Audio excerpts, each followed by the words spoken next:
Hello and welcome to another edition of the Week in Gaming. I've got two news stories for you this week.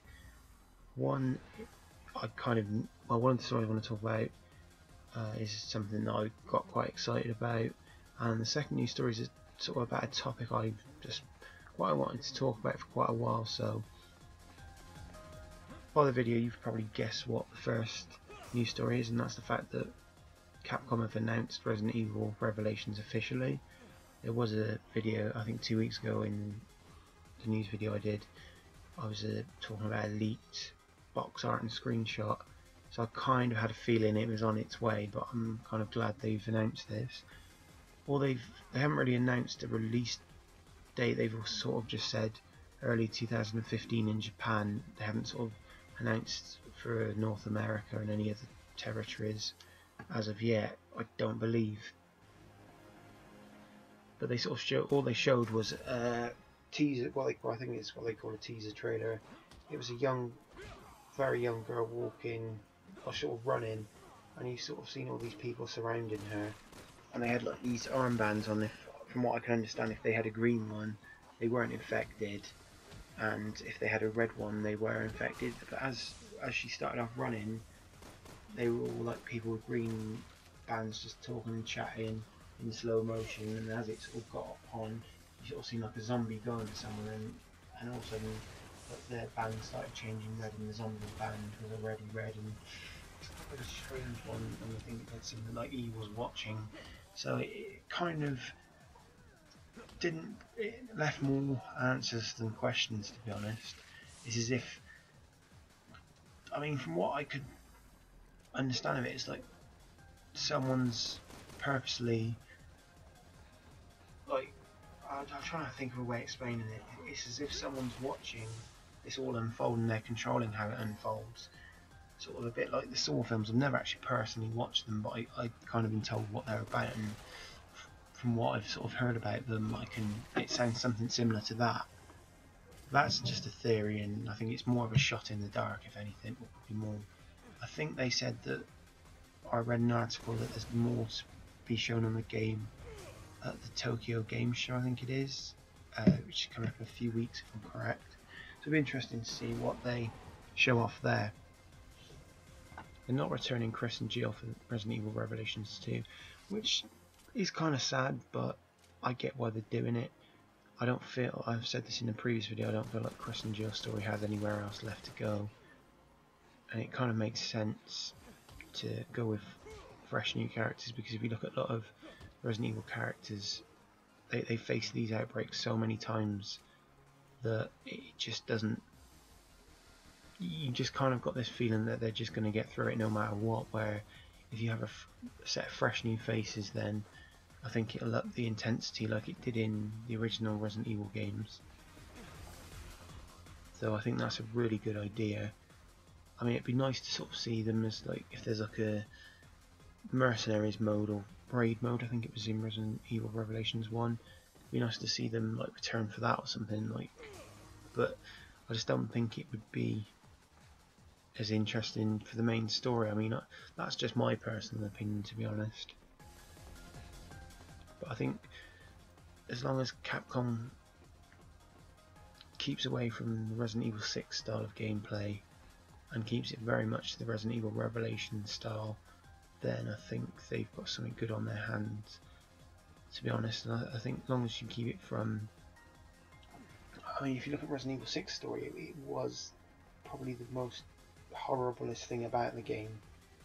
I mean, the gameplay was fine, it was enjoyable, but if you, as you can see for this, because this is the mercenaries, it's just too over actionized. I mean, don't get me wrong, it's quite addictive playing mercenaries, but the action, I think it just takes so much away from the survival horror aspects of it. I mean, I like the idea of like countering at like the last split second. I haven't got a problem with things like that.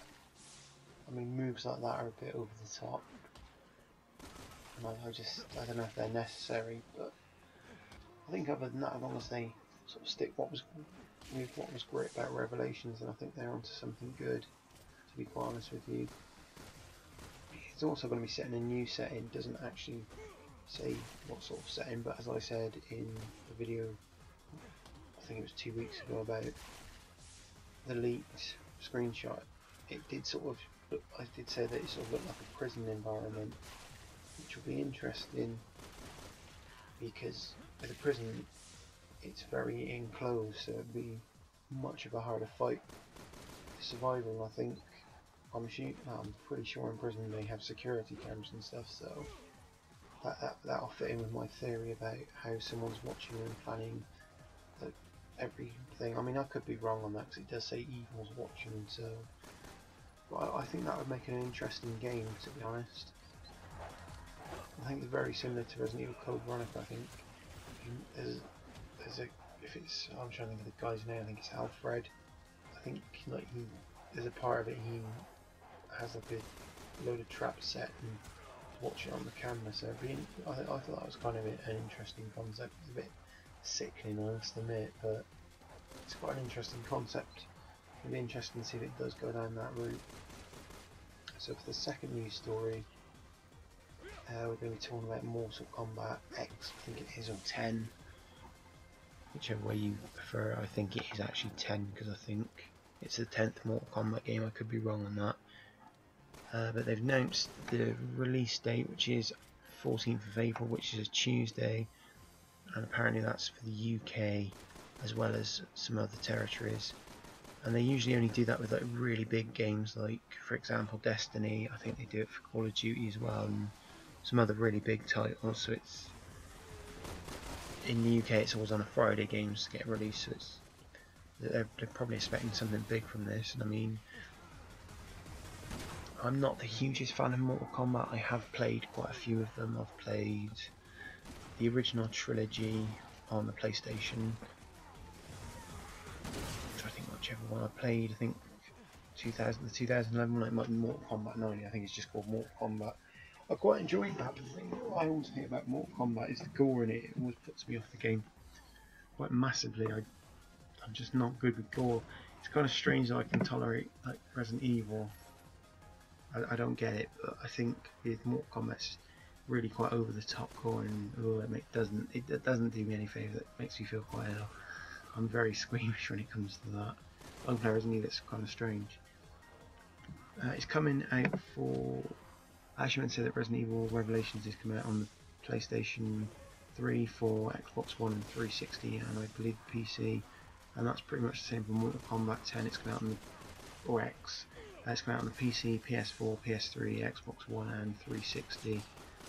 Which, you know, it's there for everybody. I expect it's not going to be as good as it will be on the Xbox One and PlayStation 4 and the 360 and PlayStation 3, but that's to be expected. But the thing that I think's upset a lot of people is the announcement that Goro, if you played Mortal Kombat, you'll know he's one of the main boss characters, if I'm correct, and he's quite a beast. And I think he's one of the fan favourites. He's only playable as DLC.